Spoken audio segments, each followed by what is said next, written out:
अच्छा शिबली साहब आपने बड़ी खूबसूरत बात की कि जब कंट्रोवर्शियल चीज़ें हो जाएं, तो अभी हुकूमत जब मुश्तरका इजलास होगा पार्लियामेंट का, अपोजिशन तो कह चुकी है कि वो बाईकाट करेगी, तो क्या आप इंतहाबी इस्लाहात उसमें मंजूर कर लेंगे?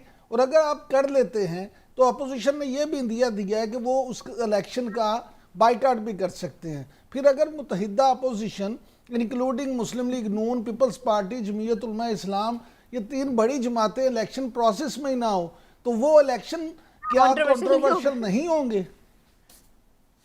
देखिए जी, that's a very important question, और इस सवाल का बहुत मेरिट बनता है। बात यह है कि जी देखें, जस्ट बिकॉज आपके साथ ऑपोजिशन किसी इशू पे एग्री नहीं कर रही, और अगर ये डेमोक्रेसी है और अगर आपके पास नंबर हैं, तो आप you will go ahead and you will pass the law. हालांकि अगर उसकी जो बहुत करीब तरीन नज़ीर मिलती है वो जो परसों जुमे के दिन, जो बल्कि कल जो है, जो स्टैंडिंग कमेटी में जो वोटिंग हुई है, जिसमें कि गवर्नमेंट ने एज अ प्रोटेस्ट, बिकॉज वो हमारे किसी बात को सुन ही नहीं रहे थे और उनको जल्दी थी कि जी जुमे की नमाज हो रही है तो इसने हमको इसको खत्म करना है, और 2 दिन उन्होंने पहले जाया किए वो एक खातून की मेंबरशिप पे, तो उसमें उन्होंने एक किस्म का बुलडोज किया, बिकॉज उनकी न्यूमेरिकल सुपेरियोरिटी थी, तो उन्होंने डिस्कस किए बगैर, हमारे आर्गुमेंट सुने बगैर इस बिल को रिजेक्ट कर दिया, which I think was not fair, because this is, if this was not democratic, उनको डिस्कशन कम से कम करनी चाहिए थी। हमने मौका दिया अपोजिशन को कि वो डिस्कस करें हमारे साथ, और पार्लियामेंट में आके वो अपनी नुक्ता नजर, बजाय इसके कि वो बाइकआउट करें, आके और इस पे बहस करें, क्योंकि इसकी क्या श्योरिटी है कि हम अगर इसको नहीं लाते तो ये लोग इसको इस पे कोई बात करने को तैयार हो जाएंगे। हम जाएंगे और फिर हम अपना केस अवाम के पास लेके जाएंगे। जी देखें, बात यह है कि अपोजिशन पार्टीज क्या है, पाकिस्तान तहरीक इंसाफ क्या है, it's a composition of people of Pakistan, वो उनकी कलेक्शन है। तो हम पाकिस्तान में जिस तरह के अभी अपना केस पेश कर रहे हैं, हम अवाम के पास जाएंगे और हम तो उनको यानी अगर कन्विंस करेंगे। ऑपोजिशन ने आपका साथ नहीं दिया, इसका मतलब हम ये एक्सपेक्ट करें कि जॉइंट सेशन में इन एनी केस आप लोग इसको पास करवा लेंगे, भले ऑपोजिशन बॉयकॉट करे भले ना करे? देखें, हम वैसिलेट कर नहीं सकते हैं। हमने ये इरादा कर लिया है कि हमने 2023 के इलेक्शंस टेक्नोलॉजी के जरिए करने हैं। ये जो मशीन आपने है अकेले तो ईवीएम, नहीं लड़ने ना शिबली फराज नहीं, साहब, उन्होंने अच्छा, भी तो लड़ने, नहीं उनका लेकिन भी तो इरादा नहीं, था। लेकिन समीना शिबली फराज साहब ने एक बड़ी अहम बात कही है। शिबली फराज साहब, आपने कहा है कि अगर हम हर सूरत में फिर अवाम के पास जाएंगे, तो अवाम के पास जी अब किस तरह से जाएंगे? क्या रेफरेंडम करवाएंगे या क्या करेंगे अवाम से? जी देखें, एक तो ये है कि हम अवाम को आगही के जरिए अवाम को पास जाके उसमें जितने भी ऑप्शंस हमारे पास अवेलेबल हैं, कॉन्स्टिट्यूशनल लीगल ऑप्शंस जो हमारे पास मौजूद है, हम उनको एक्सरसाइज करेंगे। बिल्कुल अच्छा, ठीक। यानी मीडिया के जरिए भी आप लोग आगाही देंगे कि कैसे यूज होती है ताकि बिल्कुल लोग आपके बिल्कुल जी, साथ हो। बिल्कुल। ठीक है। ये अच्छा, जो जो अभी मेरा हम बात सवाल कर था, जो रहे आप ये कह रहे हैं कि हमने ये तय कर लिया है कि 2023 के जो इंतखाबात हैं वो वोटिंग मशीन के जरिए ही हों, तो आपने अकेले ने तो नहीं सिर्फ लड़ने हैं, ना, उन्होंने भी तो कुछ तय किया हुआ है कि इसके जरिए ना हो, तो फिर ये नहीं तो वो मसला हमें हल कैसे कन्विंस होगा? करें ना जी। देखें, इस वक्त जो आर्गुमेंट्स ऑपोजिशन की तरफ से आते हैं वो एक तो बिल्कुल स्पेसिफिक नहीं है, टेक्निकल नहीं है, ना लॉजिकल है। वो शुरू हो जाते हैं जिस तरह की, इवन जो इलेक्शन कमीशन की जो 37 ऑब्जर्वेशन थी उसमें कि जी ये मशीन खवातीन के लो टर्न आउट को नहीं रोक सकेगी, ये दंगे फसाद को नहीं रोक सकेगी, इन इस किस्म की जो है ना बाज रेडिकलस किस्म की जो उन्होंने पॉइंट्स किए हैं, जिसका कि हमारे इससे कुछ ताल्लुक नहीं है। देखें, ये जो इलेक्ट्रॉनिक वोटिंग मशीन है जिसका कि प्रोटोटाइप हमने बनाया, हमारी मिनिस्ट्री ने बनाया है, ये जो है तो कोई हतमी लफ्ज नहीं है। हमारा मकसद ये है कि ये एक कॉन्सेप्ट है, ये एक का प्रोटोटाइप है, इसमें इंप्रूवमेंट्स भी की जा सकती हैं, और इसमें इसको मजीद बेहतर किया जा सकता है। कोई वैसे अच्छा भी शिबली मशीन फराज की साहब, एक इम्प्रूवमेंट इमरान साहब भी चाहते हैं, वो अक्सर इस शो में ये बात कर चुके हैं कि एक वोट अगर एक शख्स एक मशीन पर कास्ट करता है तो किसी दूसरे पोलिंग स्टेशन पर जाकर किसी दूसरी मशीन पर भी वो वोट कास्ट कर सकता है, क्योंकि ऐसी कोई आइडेंटिफिकेशन नहीं है जो उसको रोक सके कि भाई आप वहां पे कर नहीं, चुके हैं। ऐसा इसको नहीं, कैसे एड्रेस करेंगे? नहीं जी, ऐसी बात है नहीं। देखें, हमारे पास जो जो इसका जो तरीकाकार है वो बिल्कुल नहीं है कि ना वो एक ही पोलिंग स्टेशन में ना 2 दफा वोट डाल सकता है और ना जो है तो किसी और पोलिंग बूथ पे या पोलिंग स्टेशन पे जाके ये वो कर सकता है, क्योंकि जो डेटा है वो उसमें ऑलरेडी इलेक्शन कमीशन ने, देखें इसमें कई चीजें टेक्निकल हैं जो कि इस वक्त मुझे समझाना, मैं समझा सकता हूँ, लेकिन मैं ये समझता हूँ कि आपके नाजरीन नहीं समझ सकेंगे। लेकिन इलेक्शन कमीशन ऑफ पाकिस्तान ने उस पर्टिकुलर पोलिंग स्टेशन पे उसकी जो जिसको कहते हैं सोर्स कोड, उन्होंने उसके मुताबिक उसी हलके का वो होंगे, जो वोटर्स हैं उन्हीं वही रजिस्टर होंगे, तो वो लेकिन किसी सर, और जगह जाएगा तो ऑलरेडी स्पोकन फॉर।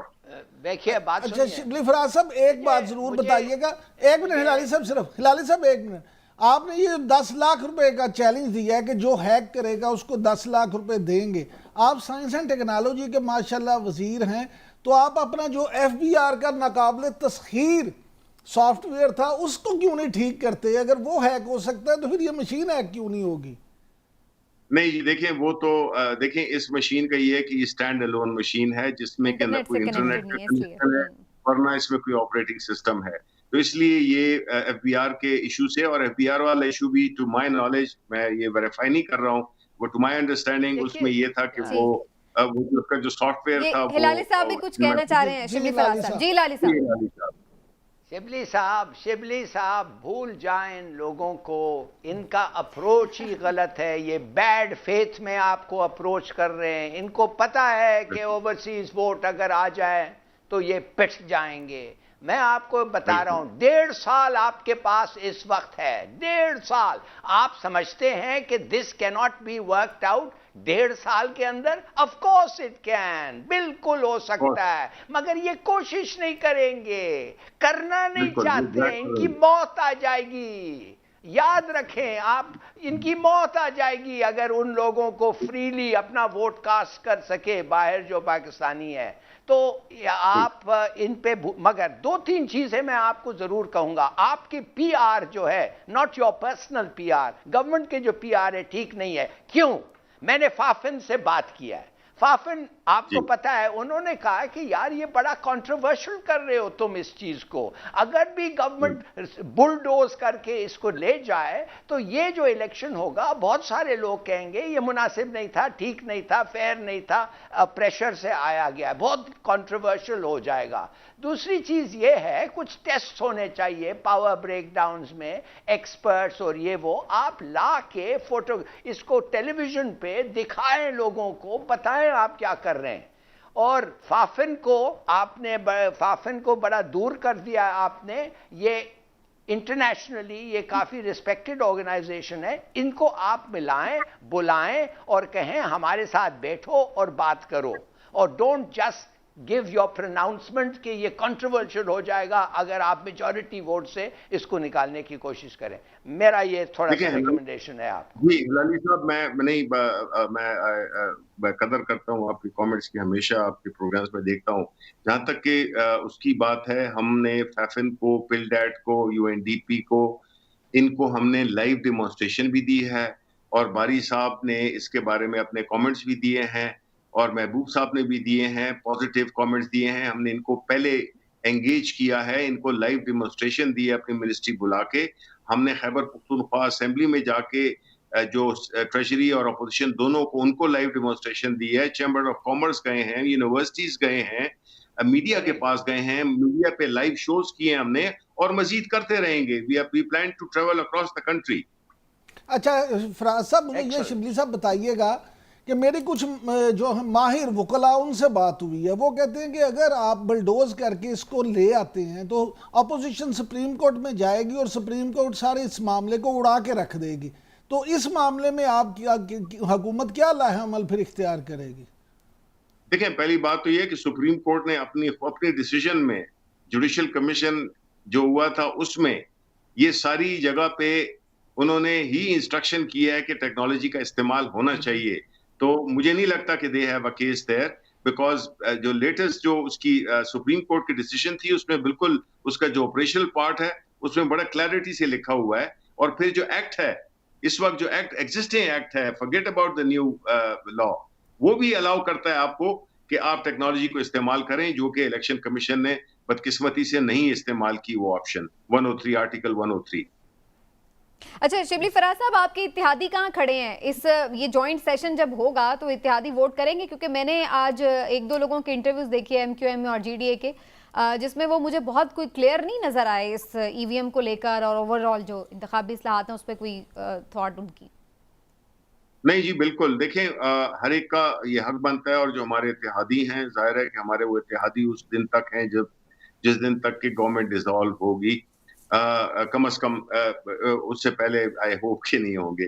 तो उसमें बिल्कुल हमें वी प्लान के हम उनके साथ भी हम बैठ के उनको भी हम पूरी, मेरी आज डॉक्टर फहमीदा मिर्जा साहिबा से तफसीलन गुफ्तगू भी हुई थी, और हमने उनको कुछ बताया भी है, लेकिन हम उनको एक स्पेशल उनके लिए एक सेशन कर रहे हैं जिसमें कि हम उनको न सिर्फ लाइव डेमोन्स्ट्रेशन देंगे इस मशीन की, बट इसके जो अदर जो इलेक्टोरल रिफॉर्म्स के जो पैकेज है उस पे भी हम उनको एक आगाही देंगे। वैसे ये शुरू में ही आपको लेना चाहिए था ताकि वो भी अपनी सजेशन डाल देते। आप सारा कुछ करके तैयार प्लेट उनको दिखाएंगे तो थोड़ा वो भी शायद एतराज करें। पिछले 1 साल हो गए जी इसको, ये अभी everybody is waking up to it, but ये जो लेजिस्लेशन है ये नेशनल असेंबली से। Thank you so much Shibli Faraz साहब, बहुत बहुत शुक्रिया आपका, आपने बड़ा दिया और क्लियरली अपना जो स्टांस था वो हमारे सामने रखा।